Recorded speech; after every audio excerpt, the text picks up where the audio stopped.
Hi hello नमस्कार. मी गायत्री पाटील तुमच्या सर्वांचे अगदी मनापासून स्वागत करते माझ्या यूट्यूब चॅनलवर. तर आज आहे नवीन वर्षाचा पहिला दिवस. तुम्हा सर्वांना नववर्षाच्या स्वामीमय शुभेच्छा. तुमच्या सर्वांचं नववर्ष सुखमय, सुख समाधानी आणि समृद्धीचं जावो ही स्वामीचरणी प्रार्थना करते. तर आम्ही आमच्या नवीन वर्षाची सुरुवात अशा प्रकारे केली होती. आमचा नवीन वर्षाचा पहिला दिवस असा सेलिब्रेट केला म्हणजे सेवा करून. तर मी सकाळी लवकर उठून उंबरठ्याला हळदीचं लेपन करून घेतलं आणि सर्वात आधी देवपूजा केली.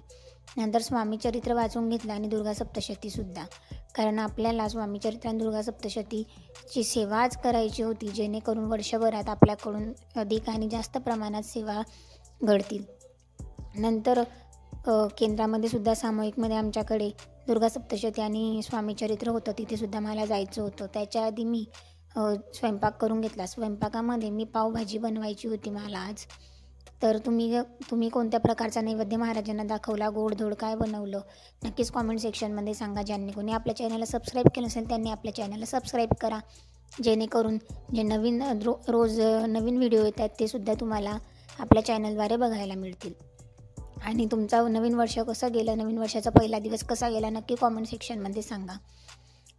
तर पावभाजी बनवायची होती, त्यासाठी मी सर्वात आधी फ्लावर कापून घेतली.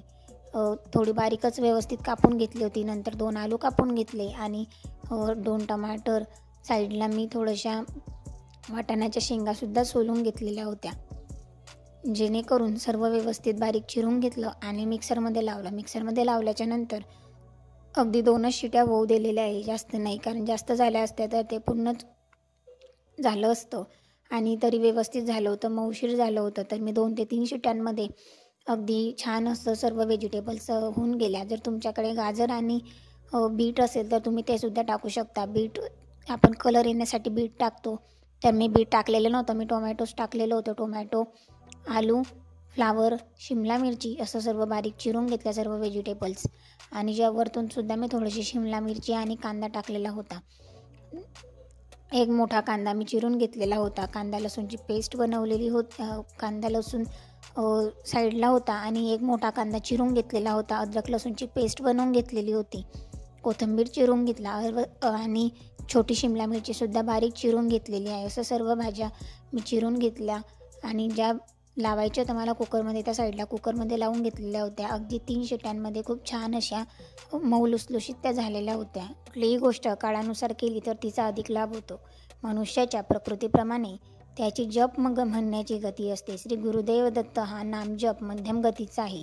ज्यांना जलद गतीने म्हणायचे आहे त्यांनी जप म्हणण्याच्या पद्धतीने जप जलद गतीत म्हणावा, पण जप म्हणण्याची पद्धत मात्र पालटू नये. व्यक्ती तितक्या प्रकृती तितके साधना मार्ग असा साधनेचा सिद्धांत असल्याने ज्या गतीने नामजप केल्यावर भाव अधिक प्रमाणात जागृत होतो त्या गतीने नामजप करावा. दत्तांच्या नामजपामुळे जीवाला शिवाचीही शक्ती मिळते. दत्त जयंती या दिवशी दत्ततत्व हे पृथ्वी तलावावर नेहमीच्या तुलनेत 1000 पटीने कार्यरत असते.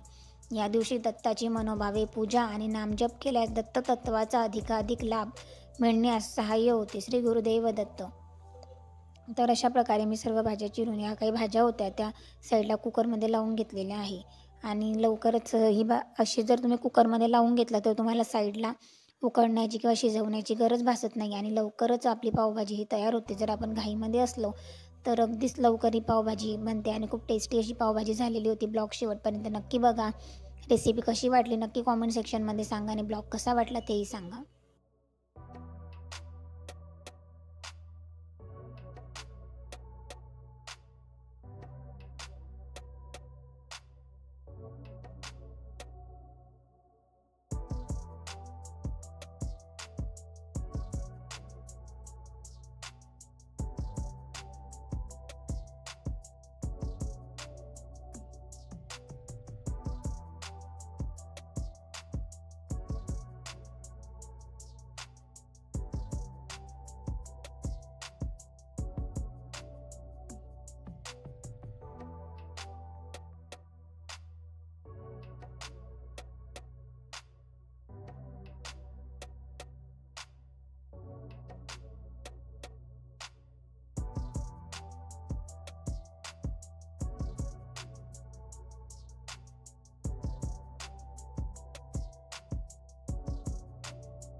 3 शिट्या झाल्याच्यानंतर इतके छान झाले होते व्हेजिटेबल्स बघा कुकरमध्ये.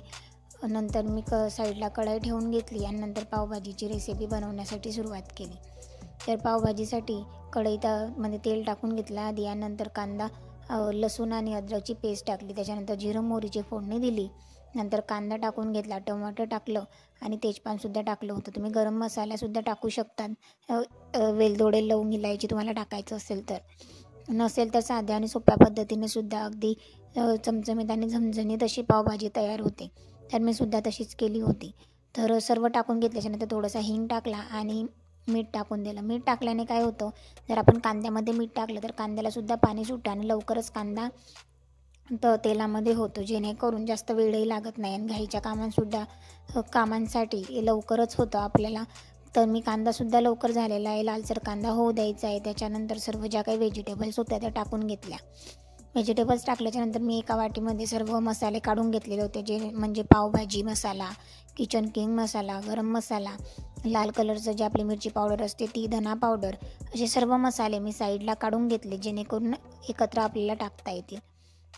जर तुम्ही तेलामध्ये कांदा झाल्याच्यानंतर जरी मसाले टाकले तरी चालतात किंवा नंतर जरी टाकले तरी चालतात. तर मी अशा प्रकारे नंतर मसाले वगैरे टाकून घेतले आणि थोडीशी पावभाजी ही मॅश करून घेतलेली होती. ऑलरेडीच मी मॅश केलेली होती, पण म्हटलं तरी एक वेळेस मॅश केली जेणेकरून ती छान होईल. आणि अशा प्रकारे नंतर कोथिंबीर वगैरे टाकला आणि थोडा वेळ झाकण वगैरे ठेवून घेतलेलं होतं. आणि नंतर इतकी सुंदर अशी पावभाजी तयार झाली होती. तेलही सुटलं होतं आणि टेस्टही खूप छान होती. मग नंतर बटरही तुम्ही टाकू शकतात. मी नंतर बटर टाकलेलं होतं, पण जेवताना आम्ही सोबत घेतलं बटर, म्हणून आता सध्या पावभाजीमध्ये नाही टाकलेलं आहे.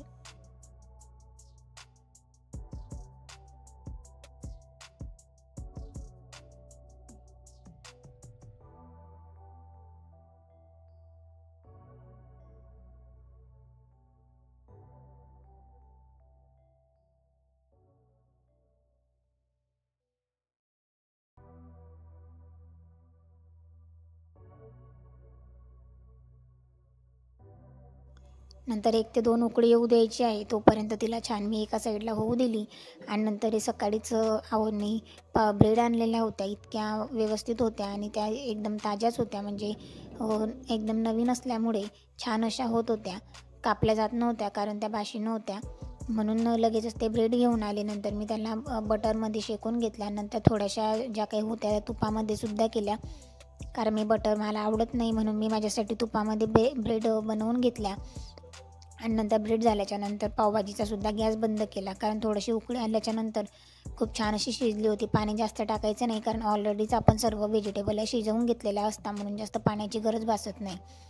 तर बघू शकता अशी अगदी छान पावभाजी झालेली होती. खायलासुद्धा खूप छान होती, टेस्टही खूप छान झालेली होती. नंतर ब्रेडही भाजून घेतल्या, दोघांनी जेवण करून घेतलं. तर असा होता माझा आजचा दिवस. नवीन वर्षाचा पहिला दिवस खूप छान गेला.